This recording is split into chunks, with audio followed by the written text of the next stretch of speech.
Almost no one alive can prove they descend from Napoleon. Bonaparte, Napoleon, Walewski, Beauharnais. These are surnames people paste onto family trees, whisper at reunions, and stitch into invented crests, long before anyone checks a single record.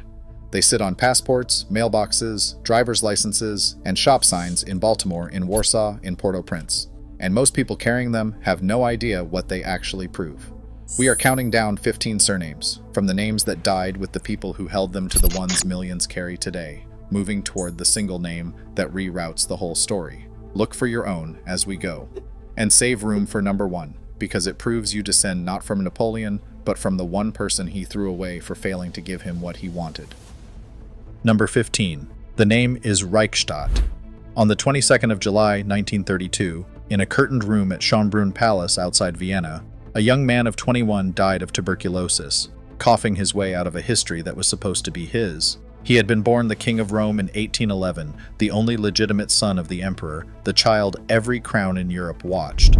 His Austrian grandfather later handed him a smaller title, Duke of Reichstadt, a quiet name for a caged life. He never ruled anything. He never married. He left no children.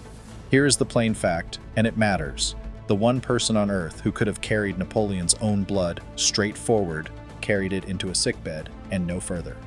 If your family story runs through Napoleon's son, the records close that door in 1932 and never reopen it. The next name kept the titles and lost the blood just as completely, only slower. Number 14. The name is Bacciocchi. Around 1809, in Florence, Napoleon's sister Elisa ran Tuscany as its Grand Duchess, signing decrees, funding sculptors, keeping her own small court. She had married a modest Corsican officer named Felice Bacciocchi, and for a moment the name sat near the top of Europe. Then it simply ran out. Her son died at 18 in a riding accident, her grandson took his own life at 26. The titles evaporated, the estates were sold, and the line reached a wall. There is no living person who descends from Elisa Bonaparte today. The name Bacciocchi survives on gravestones and gallery labels, attached to the sister of an emperor, pointing at no one. If you carry it, you carry an echo, not an inheritance. The next sister married into one of the oldest houses in Rome and left it without a single drop of the family blood. Number 13. The name is Borghese. In 1808, in Rome, the sculptor Antonio Canova carved Napoleon's sister Pauline into cold marble, reclining and nearly nude, as Venus. She had married Prince Camillo Borghese, heir to one of the richest and oldest families in the city. Surely people assume the Borghese carry Napoleon's blood. Here, honesty matters more than a good story. They do not. Pauline's only child came from an earlier marriage and died at the age of 6. With Borghese, she had no children at all.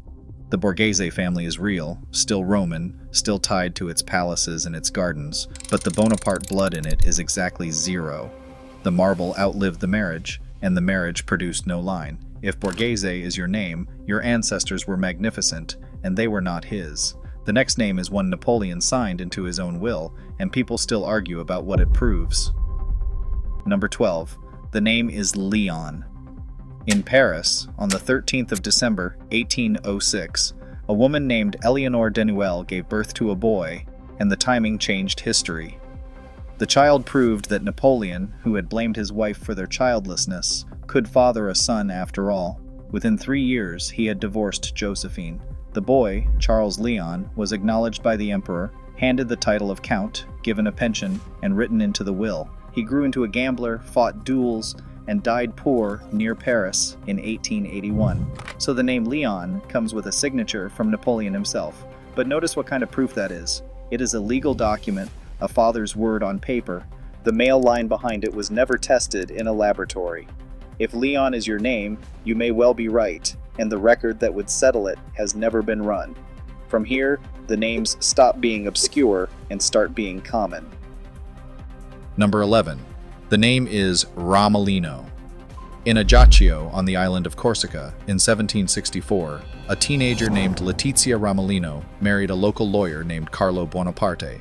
She would go on to raise the children who became kings and queens. Her family, the Ramolino, had come from Lombardy and settled on Corsica generations earlier. Now hold the honest thought. This name is not descent from Napoleon. It is the ancestry that produced him. Carrying Ramolino makes you kin to the mother, a branch standing beside him, what genealogists call collateral, running alongside rather than down. It is a real and traceable link to the family, and it is not the thing the thumbnail promised. If Ramolino is in your tree, you share his grandmother, not his blood down the trunk. The next name turned 2 merchants' daughters into 2 queens without any of that blood at all. Number 10. The name is Clary. In Marseille in the 1790s, a silk and soap merchant named François Clary left behind a house full of daughters, and 2 of them married straight into thrones. Julie Clary married Joseph Bonaparte and became Queen of Spain and of Naples. Her younger sister Desiree, born in 1777, had once been engaged to Napoleon himself before he left her for Josephine. Desiree married a French general instead, and we will meet him again in a moment. The name Clary sat beside crowns in Madrid and, later, in Stockholm. But sitting beside a crown is not descending from one. The Clary daughters married their way into the story. They did not come down from it. If Clary is your name, your ancestors chose their way into history rather than being born into it. The next name is Napoleon's actual nephew line, and it is alive and titled today. Number 9. The name is Murat. In 1808, in Naples, a cavalry commander named Joachim Murat was crowned king. He was the most flamboyant rider in Europe, and he had married Caroline Bonaparte, Napoleon's youngest sister. Their line never broke. It runs, unbroken and titled, all the way to Joachim, the 8th Prince Murat, born in 1944 and active in Napoleonic circles to this day. We followed this exact move in the video on the marshals who turned themselves into kings. So here is the trap, and a lot of you are about to be corrected. People see Murat beside Napoleon and assume the blood flows from the emperor. It does not. It flows from his sister. This is collateral, again, descent through Caroline, not through Napoleon. It is genuine Bonaparte family blood, and it is not his. If Murat is your name, you descend from the sister who helped run a kingdom, which is no small thing. The next name crossed an ocean, married a merchant's daughter in Baltimore, and ended up founding American law enforcement. Number 8. The name is Bonaparte Patterson. On Christmas Eve, 1803, in Baltimore, a 19-year-old named Jerome Bonaparte, Napoleon's youngest brother, married an American merchant's daughter named Elizabeth Patterson against the direct orders of the most powerful person in Europe. Napoleon had the marriage annulled, but the bloodline did not care. Their grandson, Charles Joseph Bonaparte, became Attorney General of the United States, and in 1908 he founded the investigative agency that grew into the Federal Bureau of Investigation. In 1852, Napoleon's own nephew, ruling as emperor, formally recognized this American branch as true Bonapartes. So the name is real, the blood is real, and it is Jerome's, collateral once more. If Bonaparte Patterson runs through your family, you descend from the brother who defied him and won. We are past halfway now, and every name from here touches millions, and the name that touches the most living crowns is the one that carries none of his blood at all. Number 7. The name is Bernadotte. In 1818, in Stockholm, a former French marshal was crowned King Charles XIV John of Sweden. His name at birth was Jean-Baptiste Bernadotte, a lawyer's son from the south of France, and he had married Desiree Clary, the very woman Napoleon once meant to wed. The house of Bernadotte he founded still reigns in Sweden today. So picture millions of people watching a living royal family whose founder wore a Napoleonic uniform, and drawing the obvious conclusion: honesty matters more than the good story here. There is no descent from Napoleon in it. There is a marshal who outmaneuvered him and a marriage to the fiancée he set aside. The blood on the Swedish throne is Bernadotte and Clary, not Bonaparte. If Bernadotte is your name, your ancestor replaced Napoleon rather than descending from him. The next names are the ones millions actually carry, and almost none of them mean what people think. Number 6. The name is Leuchtenberg. In 1817, in Munich, a man named Eugene de Beauharnais was made Duke of Leuchtenberg, and his children scattered into the royal houses of Sweden, Portugal, Brazil, and Russia. We decoded this same pattern in the video on the family that married its way onto every throne in Europe. But read this one slowly because Eugene was Josephine's son, born to her first husband, years before she ever met Napoleon. His descendants spread a spray of royalty across a continent, and not one of them carried Napoleon's blood. They carried Josephine's. The name Leuchtenberg opens onto emperors and queens, and it opens onto the woman Napoleon married, never onto the man himself. If Leuchtenberg is in your line, you descend from her first family, the one that thrived. Hold that thought because the whole list is about to bend around it. The next name is signed by the head of the family himself, and even he does not sit where you would expect. Number 5. The name is Napoleon, worn not as a battle cry, but as a family name. The current head of the imperial house signs it, Jean-Christophe Napoleon, born in 1986. Tens of thousands of people across the world carry Napoleon, or its older Italian form, Napoleone, as a given name or a surname. Surely the head of the house, at least, descends from the emperor. He does not directly. He descends from Jerome, the youngest brother, collateral yet again, the same branch that reached Baltimore. The name Napoleon marks membership in the family and the memory, not a straight line down from the emperor's body. If it is your name, you are tied to the legend, which is not the same as being tied to the man. The next name is the one you are most sure about, spelled exactly like his, and it may be the emptiest of all. Number 4.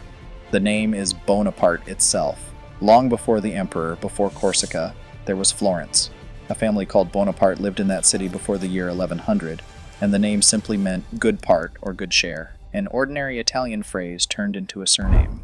One branch drifted south and reached Ajaccio around 1510, roughly 700 years after the name first appears, and only much later did the spelling settle into Bonaparte. So here's the correction most people need, and it is the one you are surest about. Carrying the name Bonaparte does not connect you to Napoleon. The name predates him by 7 centuries, and belonged to families who never knew he would exist. Most people named Bonaparte today come down from none of the imperial line. The name is old, and the emperor is only its most famous tenant. And notice this, because it matters at the end, the one surname that actually reroutes his empire is not even spelled like his. If Bonaparte is your name, you may share a word, not a grandfather. The next name is spelled exactly like the emperor, carried by thousands, and born from something else entirely. Number 3. The name is Napoleon, spelled precisely like the emperor, and carried today by thousands of people who owe him nothing. Travel to Haiti, and Napoleon is a common surname, held by more than 8,000 people and spread further through the Caribbean and its diaspora. Its origin is not French conquest. On the sugar colony once called Saint-Domingue, enslaved people were often labeled with the names of emperors and philosophers, Caesar, Voltaire, Napoleon, names imposed from outside and then kept, reclaimed, and carried down through freedom. We trace names traveling exactly like this in the video on the surnames the slave trade invented. 2 identical spellings, 2 completely unrelated origins. The record settles it, not the spelling. If your name is Napoleon, it may descend from an act of survival that has nothing to do with a French emperor, and that is a prouder story than the myth. If you have made it this far, subscribe now because number 2 is the only surname on this entire list that a genetics laboratory actually confirmed, and it is not the one you would ever guess. The next name reaches Warsaw and a laboratory in our own century. Number 2. The name is Walewski. In Warsaw in 1810, during Napoleon's Polish campaign, a countess named Marie Walewska gave birth to a son, Alexandre. Napoleon never legally acknowledged him. The boy grew up under another man's name, and then became, of all things, the foreign minister of France. For nearly 2 centuries, the connection stayed a rumor, a matter of resemblance and gossip. Then, in 2013, researchers did the thing no document could. They compared the male line of a living Walewski descendant with the male line of a descendant of Napoleon's brother, and the 2 carried the same signature, a genetic marker labeled EM34. The fingerprint matched. This is the one surname on the entire list that the blood itself confirms. And here is the twist inside the twist. It is not even Bonaparte. It is Walewski, a Polish name from a wartime romance. If this is your name, the laboratory is on your side in a way it is for almost no one else alive. Which leaves the strangest name of all, the one that proves you descend from the person Napoleon threw away. Number 1. The name is Beauharnais, and it breaks every rule this list has followed. In 1809, in Paris, Napoleon divorced his wife Josephine because she had given him no heir. He wanted his blood on every throne in Europe. Watch what he actually got. Josephine had 2 children from her first marriage, before Napoleon, a son and a daughter who carried the name Beauharnais. Their descendants married outward for generations, and today, Josephine's blood sits on the thrones of Sweden, Denmark, Norway, Belgium, and Luxembourg, 5 living crowns, while Napoleon's own legitimate line ended in that Vienna sick room in 1832.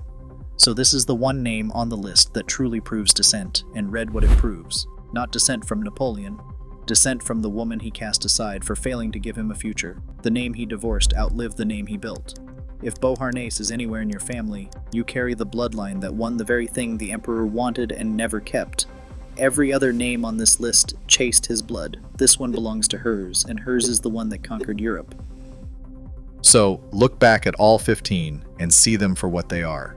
Not one of these people knew they were founding a dynasty or ending one. The emperor who wanted his blood on every crown in Europe got the exact opposite, and the woman he discarded got the crowns. Count it by kind rather than by name. 4 of these names died with the people who held them. 3 were only ever marriage and nearness. Thrones stood next to, not descended from. 3 are common surnames that millions carry and that prove nothing at all. 1 is the single line the blood itself confirms, a Polish name from a campaign romance. And 1 belongs to the wife he sent away, and it is the one still sitting on thrones. Now tell me 2 things in the comments. Tell me where you are watching from, and tell me 1 surname you want decoded next. It does not have to be French, it does not have to be royal, and it does not have to be your own. Any name, any country, and the next list is built from your replies. To everyone who stayed all the way to number 1, you are the ones who wanted the record instead of the myth, and this channel is built for you. The question the comments keep asking is a simple one. Which ordinary surnames are secretly the oldest, and where do they truly come from? That is the next one. Subscribe, and you will not miss it.